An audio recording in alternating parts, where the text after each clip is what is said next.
So hey y'all, I'm back with another video. So tonight's video is yet again another Chioma Chats video podcast edition. So by the title, we're going to be talking about what happened to the girls who used to be it. I'm talking about the girls who had the internet in the chokehold between the early 2010s up until like a few years ago. The Instagram baddies, the club wear queens, the ones who were getting flown out, throwing Staxx at Dior, and the ones who were dropping Fashion Nova codes. They were literally everywhere. Every Explore page, every flyer, every club in Miami or Houston. But now, it's crickets. Well, not really, but I think we just don't care anymore for real. I did touch on this topic a few years back because I felt like people were starting to withdraw from some of the parasocial relationships they formed as teenagers. But now I think it's definitely there. I remember being on Tumblr and following India Love and just loving the aesthetic. But of course, as I've said before, millennials and older Gen Z are aging out of things, and I feel like the IG baddie era is one of them. Some are still doing their thing, some are quiet, and others are rebranding in real time. And let me just say, this video isn't to tear anybody down. I still like some of these women, emphasis on some. I do admire Lori Harvey's mystique and silence, and I do like some of the fashion and aesthetics I see. I'm not opposed to everything, but the game has definitely changed. So I wanted to talk about this because the shift in what some people who pay attention to pop culture once saw as influential doesn't have the same snap, crackle, pop. So I've broken this video into 4 main talking points. So without further ado, let's get right into this video. So my first talking point is really looking at the girls who ruled the internet. Let's take it back to the height of the baddie era, which is like 2017 to like 2021. Circa peak Kylie Jenner lip kit selling out in 5 minutes. Circa the YouTube beauty gurus with tutorials on liquid lipsticks and the Naked 2 palette. Circa the lo-fi filter on Instagram with natural candid pictures. Y'all remember those times? Like literally, what a time. Now, if I had to scan the IG baddie player build, there was a very clear formula. Getting a BBL, beating your face to the gods, posting designer bags, and get tagged by Fashion Nova. And boom, you were lit. There were even days that Fashion Nova used to comment on your picture if you tagged them. I remember I went on a YouTuber influencer trip to Los Angeles back in like 2017, I think, maybe 2018. And I was in an Uber with the other girls, and the Uber driver asked if any of us were influencers with over 100,000 followers and if we have the quote unquote Fashion Nova look. And neither of us did at that time, but that was so peak in that era. And that's when the baddies were really seen as desired visually. You didn't need to act or sing or really have any talent.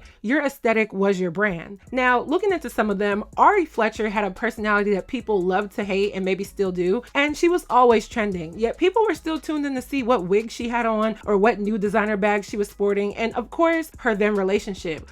Is actually someone who kind of definitely surpassed the relevancy of what maybe had put her on. Those in Chicago say that she was already known in Chicago before she got with G Herbo, her ex and baby daddy, but she didn't come into my view until she was in that relationship. But even more so now that she has branded herself better after that relationship. As controversial as she has been, she is still in our face as influential to some, but visually a modern it girl to many. Now, Jayda built an entire beauty brand off of her looks and persona. She was the it girl blueprint for the black girls, especially because she was young and she seemed to have this je ne sais quoi. And this was even pre Lil Baby is My Baby Daddy days, right? She was definitely a hustler. Jayda to me is the epitome of an it girl because it was never just about the look, even though that plays a huge role, but I think her initial interest was how young she was and how much she was doing and how people took an interest to her hustle, her business, and her success. Now, India Love was really the original social media influencer who just started taking pretty pictures on Tumblr, and she had one of the most loyal fan bases on the internet. I mean, she single-handedly is famous for being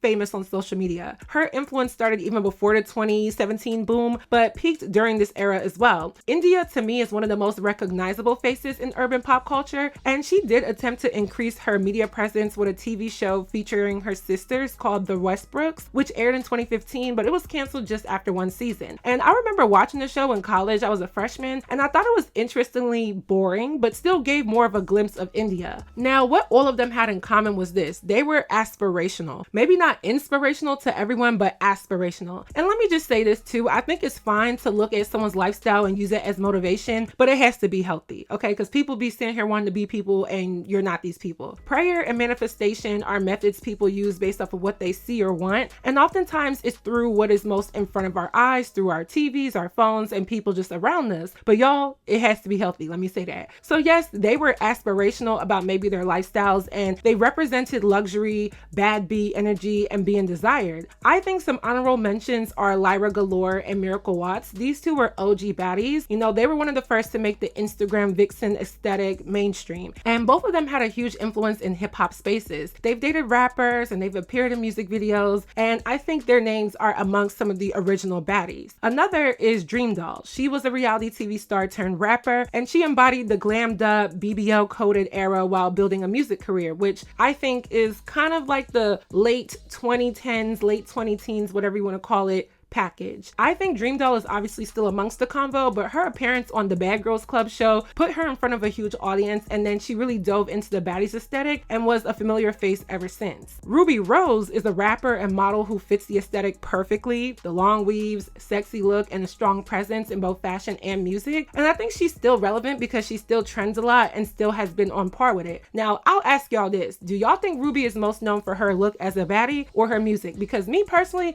I really do often forget that she is a rapper. Mulan Hernandez is another one. I'm not as familiar with her, but she's literally known for her beauty brand deals and dating athletes. And I believe she was a basketball player as well. And she was very much a part of that quote unquote soft life wave that influenced luxury lifestyle content. And then to bring it home, Bernice Burgos. She is really like a timeless beauty. She has maintained relevance through constant glam, modeling, and being embraced in a lot of the hip hop scene. And this woman is 44 years old. I don't know what genes she was blessed with, but she's able to still be in the baddie it girl space, because to me she looks younger than women that are half her age. She's beautiful. Now, of course, there are many others and y'all can list them, but as with every trend, things eventually shift. Which brings me to my second point. Now, my second point is answering what exactly changed? Like, what changed? The shift is literally the end result of one thing. The internet evolved, and so did our taste in influencers. One of the biggest factors was oversaturation. Once every girl started getting the same surgeries, wearing the same wigs, and doing the same look over the shoulder pose, the uniqueness basically faded. It stopped feeling special and started feeling very forced. And I'm like a 2010s core advocate. I loved the era and was a teenager in that era. So I'm still stuck in that era a little bit. Do y'all ever see those posts on TikTok or Instagram that say 2016 makeup versus 2025 makeup? I am so 2016, it's not even funny. So I still do appreciate the time and the women who are keeping it alive, but two things can be true at once. And for real, the oversaturation of baddies and it girls just caused it to not hit the same. It's like they're there, but they're not here, right? Then TikTok came in and flipped the whole scene. Suddenly, people didn't really care about the polished pictures. They just wanted authenticity. People started connecting more with creators in robes, showing their real skin, talking about real life issues and making people feel seen. Even for me doing commentary, my channel really started taking off towards the end of the it girl peak, because I feel like people started seeking more conversation about things we can relate to, because there's obviously more to life than being that girl in that way. I also want to mention that the diversity and inclusion era played a part, because being overdone or even mildly enhanced wasn't the standard anymore. People were accepting to size diversity, color diversity, and wanted that included in their everyday lives. Also, we hit a point of aesthetic fatigue, and I've talked about this. There's so many aesthetics out. That full glam, hyper curated life started to feel literally exhausting. Like, how many Birkin bag unboxings can we watch before it feels like a flex that we're never gonna relate to? When I see them now, I'm like, okay, go you,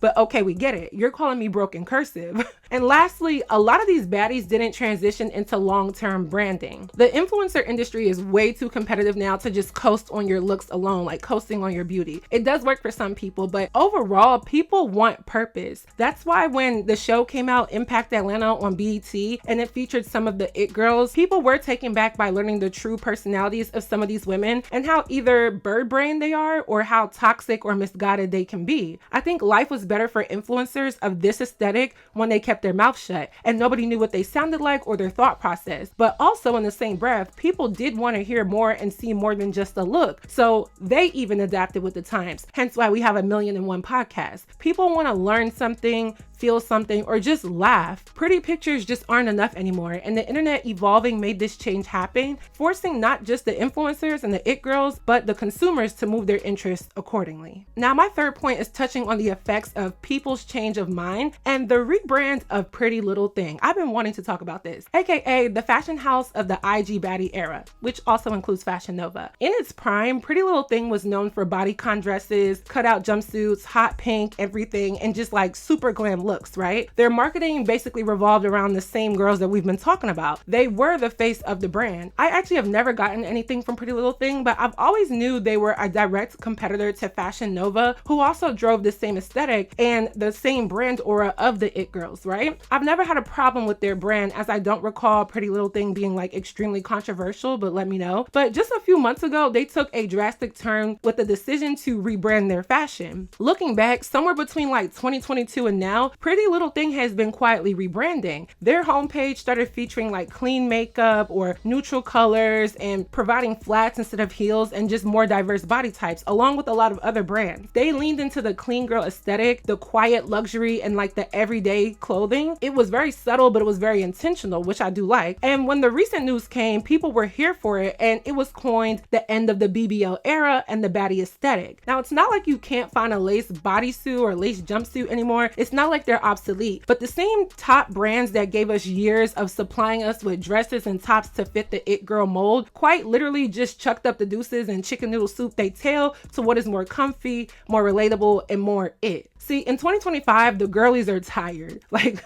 we're tired.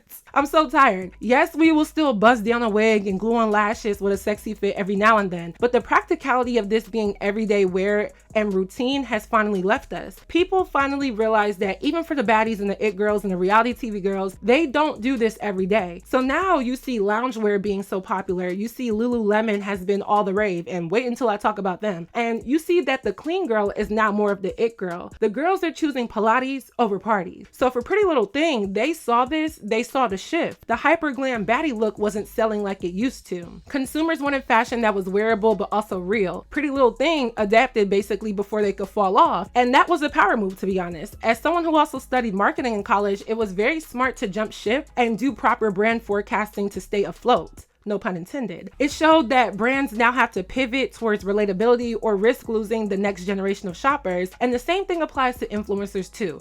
Basically, evolve or evaporate. Now, my fourth and final point is the new faces of influence. Not necessarily specific people, but the face that now represents what is in trend. It's likely to change again in like the next 5 to 10 years because that's what trends do. But for now, we're kind of sliding away from the it girls, or at least their aesthetics of the 2010s and the early 2020s. And even though the aesthetic has shifted, let's not pretend like these girls didn't have impact. Like, they definitely did. I will still give credit where it's due. Ari was part of making influencer marketing lucrative in the urban market, as well as Jayda. Jayda showed people how to build a business out of beauty and fame. Personally, like I said, I love Lori Harvey's quiet mystique. She keeps it classy, keeps it moving, and doesn't give the internet too much. And to me, that makes her even more powerful. And even Dior, like, her fashion is elite. I'm not here for the music. I don't really care for it, but she knows how to put a fit together. So no, these women aren't obsolete. They're not literally going away. They're just part of a chapter that is evolving. The spotlight is shifting and people just don't care.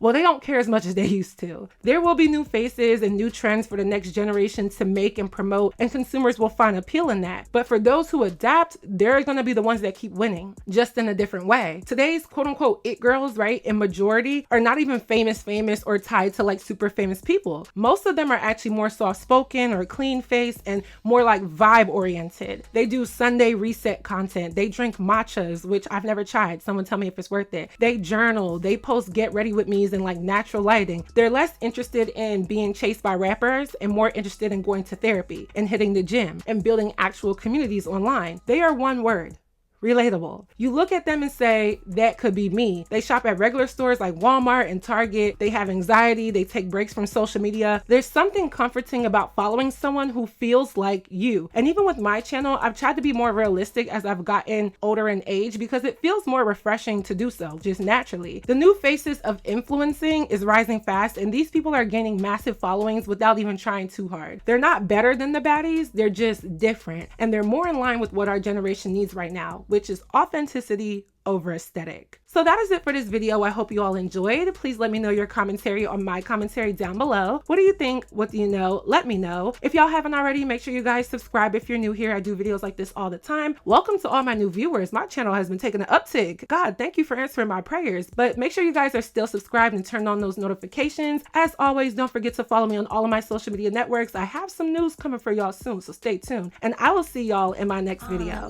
Bye, y'all.